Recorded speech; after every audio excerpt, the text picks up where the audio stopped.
T20 ലോകകപ്പിന്റെ ആവേശം super 8ലേക്ക് കടന്നിരിക്കുകയാണ്.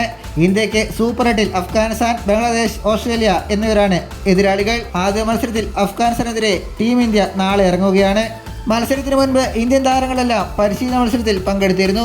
Sanju സാംസണും Virat കോഹ്ലിയും രോഹിത് ശർമ്മയും അടക്കമുള്ള മുൻനിര താരങ്ങളെല്ലാം പരിശീലനത്തിൽ പങ്കെടുത്തു. എന്നാൽ ഋഷഭ് പന്ത് ഇന്നലെ പരിശീലനത്തിൽ ഇറങ്ങിയില്ല. അതോടൊപ്പം സൂര്യകുമാർ യാദവിന് പരിക്കേൽക്കുകയും ചെയ്തിരുന്നു.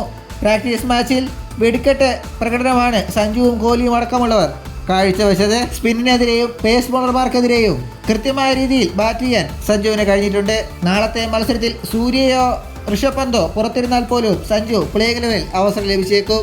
പ്ലേ 11 ഇങ്ങനെയായിരിക്കും. Afghanistan Rahmatullah Gurbaz wicket keeper, Ibrahim Zadran, Azmatullah Omarzai, Najibullah Zadran, Mohammad Nabi, Karim Janat, Rashid Khan captain, Gulbadin Naib, Fazalhaq Farooqi, Naveen ul Haq, Noor Ahmad. Team India Rohit Sharma captain, Virat Kohli, Rishabh Pant wicket keeper, Suryakumar Yadav, Shivam Dube, Hardik Pandya, Ravindra Jadeja, Axar Patel, Arshdeep Singh, Jasprit Bumrah, Mohammad Siraj. Rishabh Pant, Suryakumar Yadav എന്നിവരിൽ ആരെങ്കിലും നാളെ കളിക്കുമോ എന്ന് ഉറപ്പില്ലാത്ത പക്ഷം സഞ്ജു സാംസണായിരിക്കും ആദ്യത്തെ അവസരം. ഇതുപോലുള്ള പുതിയ വാർത്തകൾക്കായി ചാനൽ ഇപ്പോൾ തന്നെ മറക്കാതെ സബ്സ്ക്രൈബ് ചെയ്ത് വയ്ക്കുക.